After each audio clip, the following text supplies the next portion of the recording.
These are a few images from the period from 1971 to 1981 when I came to Cambridge for 4 years as a senior research fellow at King's College, Cambridge, where this photograph was taken as my induction photograph, so to speak, and then the rest of the time as a lecturer in social anthropology at Cambridge. The college I came to, King's College, of course, is very famous, very beautiful. I had a room in that white building on the right, and next to it the wonderful King's College Chapel and Clare College, and the backs and the famous Jujumal willow tree on the right hand side. So I had the enormous privilege of being able to do research for several years there and to join in the communal life of the college. This is the dining hall, so we ate together, we had feasts there, and I've remained a fellow of the college with a small 6-year intermission until now. So I've been a fellow nearly over 40 years, and it's been one of the centres of my life, and I felt very privileged to be there, particularly, as I mentioned, because of the extraordinary chapel, most famous feature of which is probably its fan-vaulted roof and the late medieval stained glass windows where the famous carols from King's comes from every Christmas and is broadcast all over the world. I was busy, of course, intellectually. My book on the 17th century clergyman Ralph Jocelyn had come out just before I went to King's and was one of the reasons I got a fellowship. And part of the time when I was a research fellow, I was following this up with Sarah Harrison in editing the original diary, one of the great 17th century diaries, country diaries of a clergyman, which we edited together. A huge amount of work, a very long and difficult piece of reading, and this was published by the Oxford University Press for the British Academy, and this took a year at least or more of my time as a research fellow, and the rest of the time I was working on marriage and the family systems of England in that period.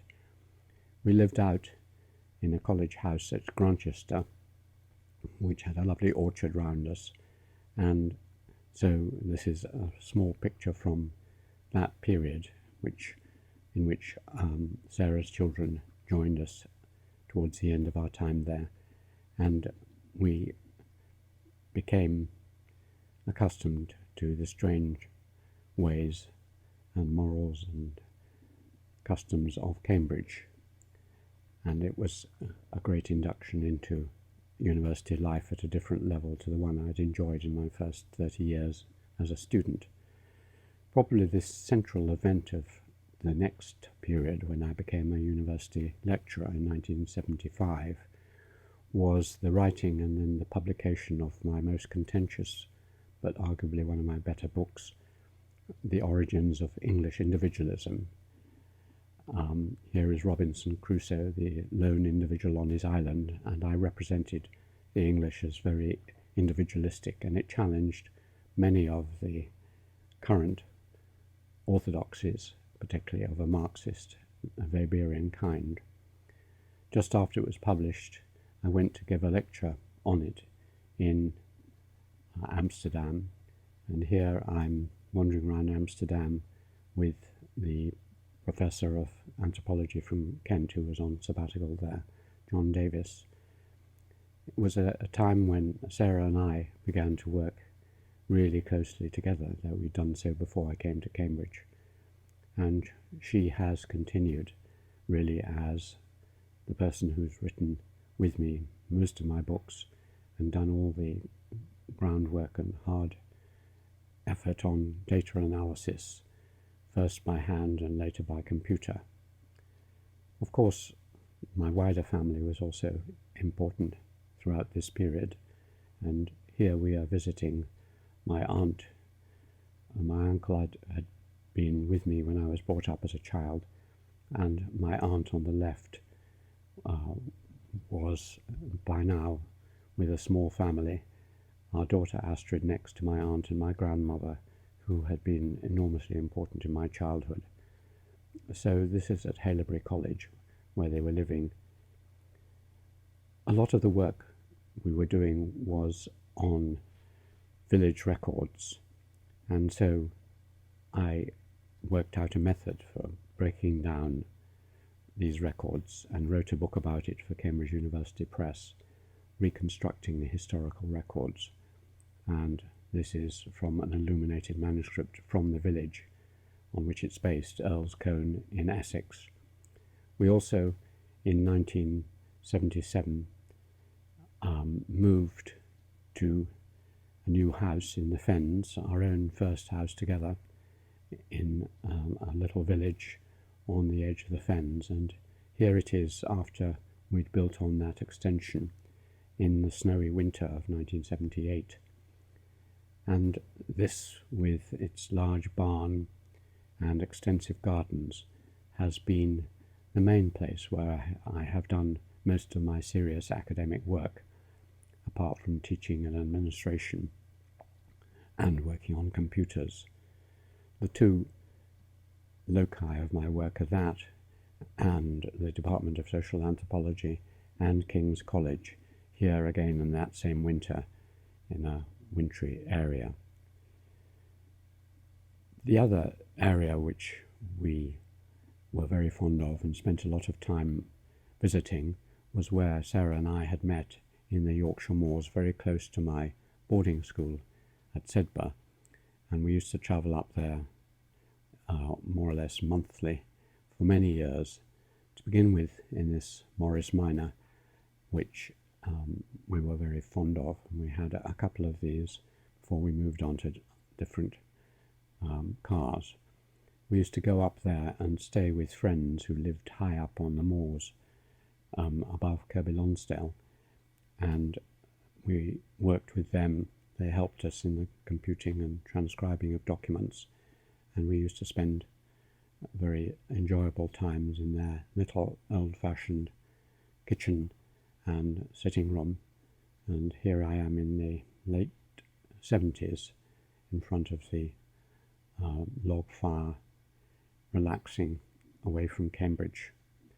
Our children, meanwhile, were growing up. Sarah had 2 daughters and I had 1 daughter, and fortunately they became very good friends and have remained so ever since.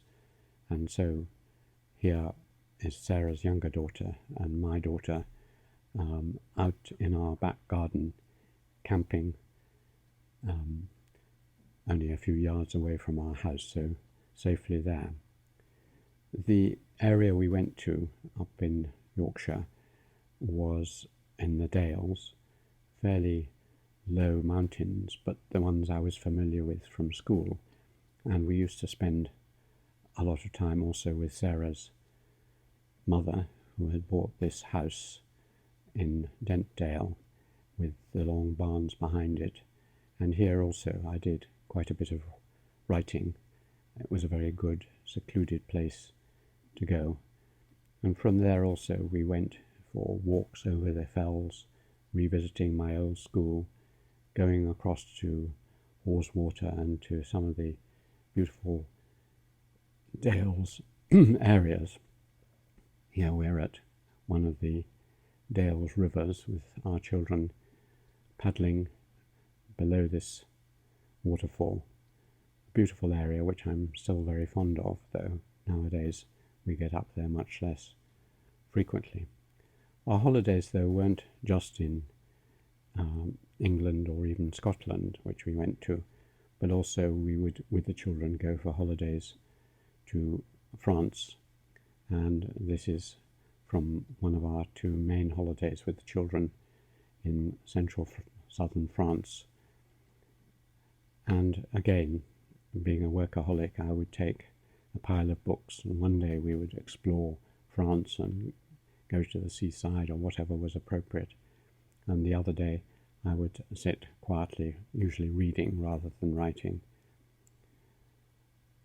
Our children, meanwhile, were growing up, and this is Sarah's older daughter and I.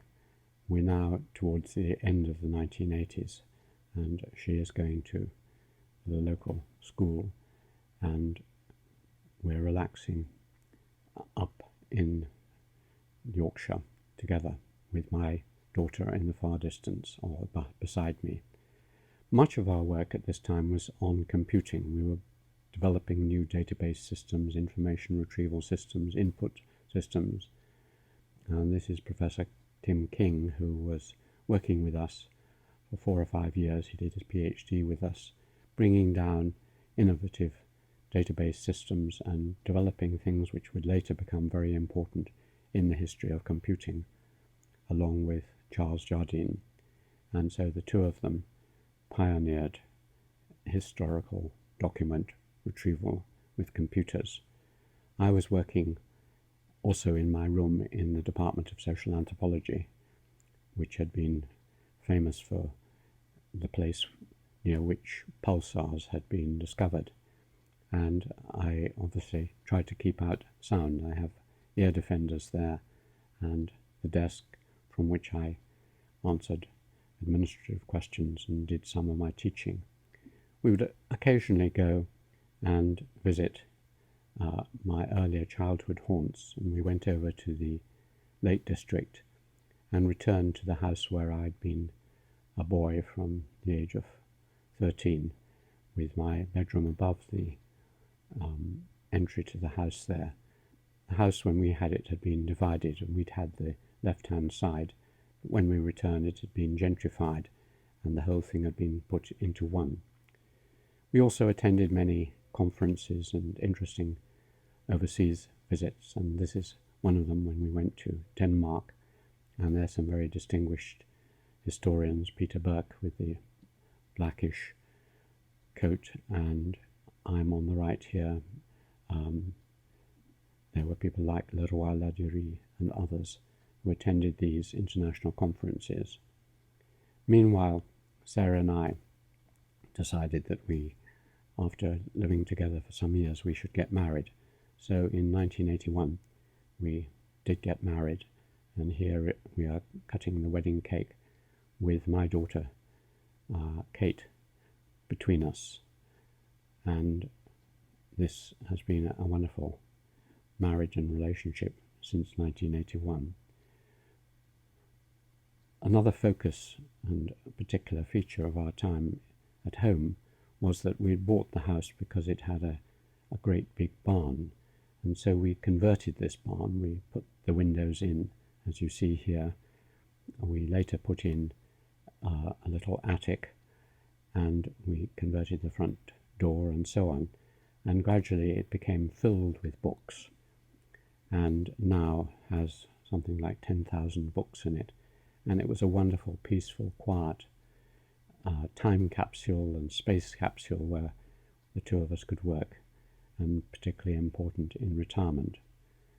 So we were going through the late 70s phase, my hair quite long, and furniture which we no longer have, but a time with our children and blossoming in our various projects together.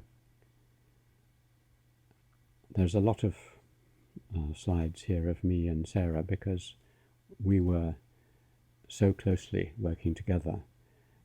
Here again is around the time of our wedding, and I've found that working with someone intensely, where you share your various tasks, is both enormously enjoyable, but also improves the work immensely. So this is 1981, towards the end of this period.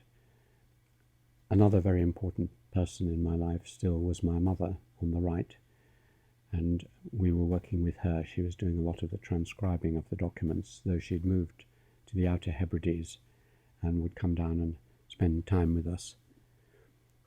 We were also doing a little field work. We couldn't go far, only within Europe, because our children were quite young, but we went several times to Portugal because I had a close anthropological friend who's on the left here, Raul Itura, and he took us to his fieldwork area, Nelas, in northern Portugal. And this was my deepest insight into the more traditional world of European peasantry, which I'd written and read about, but never really experienced until we went with Raoul, including the huge hold of the Catholic Church, and here's a procession in that area. So by the end of, or in 1981, I learnt that I had got a university readership, honorary readership, and so that brings that first 10 years of hectic activity, but a great deal of delight, to an end.